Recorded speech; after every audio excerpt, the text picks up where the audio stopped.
This exhibit, I've been saying that this is the story or the exhibit that I was made to present.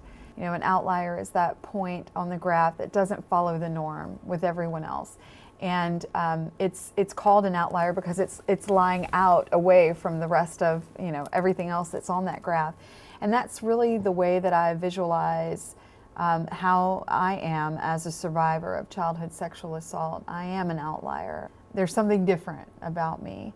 And ultimately, my aim and mission in this life is to make that difference a strength, a personal strength that I can use to help others come to a place of recovery and restorative justice for their sexual assaults as well.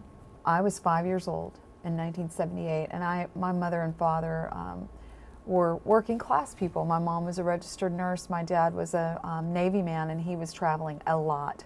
So my mom found herself in the odious position of having to get child care. So mom found a lady through the Navy community, and unfortunately her son had plans for me. I didn't tell anyone until I was 7. The harsh reality of it is that that young man stole sex from me before I even knew what it was. Having been through this at such a young age, this trauma, it changed everything for me. I remember wondering if other people had gone through the same thing that I had, being afraid to share. Who can I tell? Who can I trust with this? Will they believe me? I've really relished the opportunity to tell my story because there's power in the sharing of it, and the shame does not belong to me. And I think that's the difference between victims and survivors. Victims still have the shame, they still feel it, and survivors have moved past that. And that'll be the next thing. I'm going to be working with my fellow survivors to talk about that subject and get sex back, because we deserve it.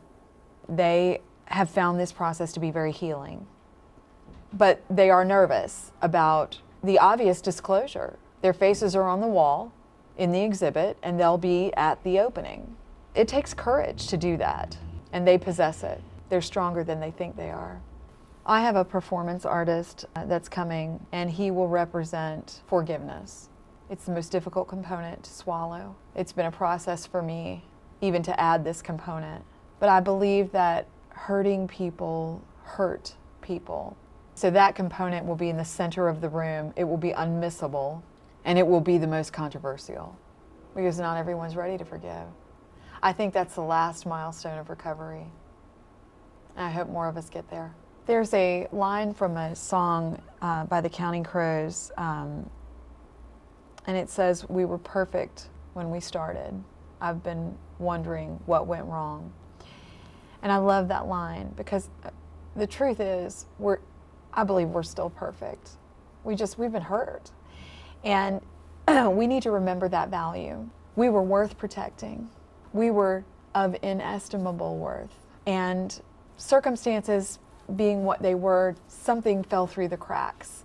But it had nothing to do with whether or not we deserved to be loved, valued, and protected, because we did. We can get back to that place.